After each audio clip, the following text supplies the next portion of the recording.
Exodus chapter 12. Now the Lord said to Moses and Aaron in the land of Egypt, "This month is the beginning of months for you. It shall be the first month of your year. Tell the whole congregation of Israel that on the 10th day of this month each man must select a lamb for his family, one per household. If the household is too small for a whole lamb, they are to share with the nearest neighbor based on the number of people and apportion the lamb accordingly. Your lamb must be an unblemished year-old male, and you may take it from the sheep or the goats. You must keep it until the 14th day of the month, when the whole assembly of the congregation of Israel will slaughter the animals at twilight. They are to take some of the blood and put it on the sides and tops of the door frames of the houses where they eat the lambs.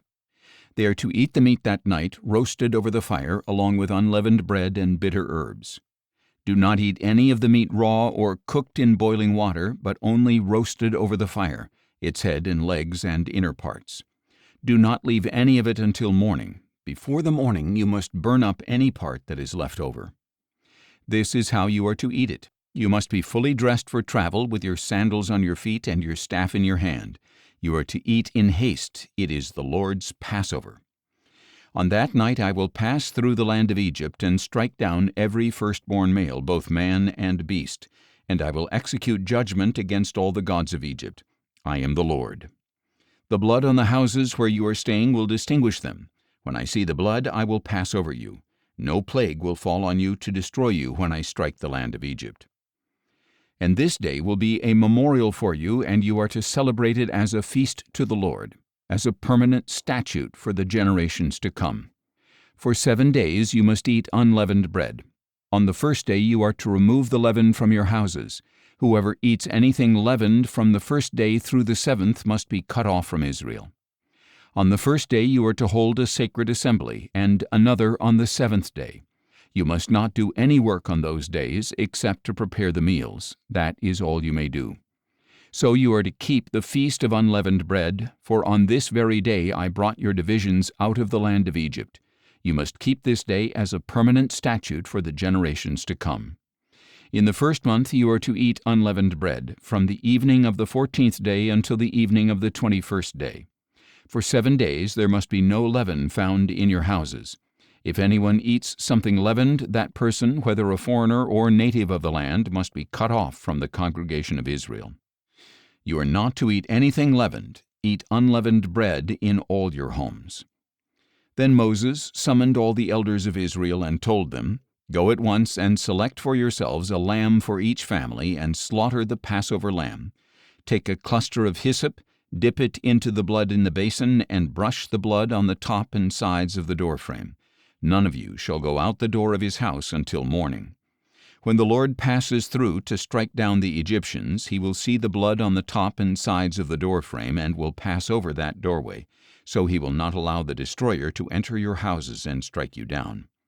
And you are to keep this command as a permanent statute for you and your descendants. When you enter the land that the Lord will give you as he promised, you are to keep this service. When your children ask you, 'What does this service mean to you?' you are to reply, 'It is the Passover sacrifice to the Lord, who passed over the houses of the Israelites in Egypt when he struck down the Egyptians and spared our homes.'" Then the people bowed down and worshipped, and the Israelites went and did just what the Lord had commanded Moses and Aaron.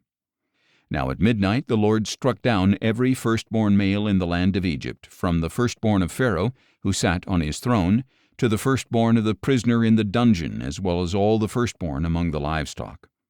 During the night Pharaoh got up, he and all his officials and all the Egyptians, and there was loud wailing in Egypt, for there was no house without someone dead.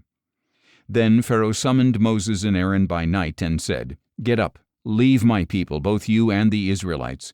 Go, worship the Lord as you have requested. Take your flocks and herds as well, just as you have said, and depart, and bless me also." And in order to send them out of the land quickly, the Egyptians urged the people on. For otherwise, they said, "We are all going to die." So the people took their dough before it was leavened, carrying it on their shoulders in kneading bowls wrapped in clothing. Furthermore, the Israelites acted on Moses' word and asked the Egyptians for articles of silver and gold and for clothing. And the Lord gave the people such favor in the sight of the Egyptians that they granted their request. In this way they plundered the Egyptians. The Israelites journeyed from Ramesses to Succoth with about 600,000 men on foot, besides women and children. And a mixed multitude also went up with them, along with great droves of livestock, both flocks and herds. Since their dough had no leaven, the people baked what they had brought out of Egypt into unleavened loaves.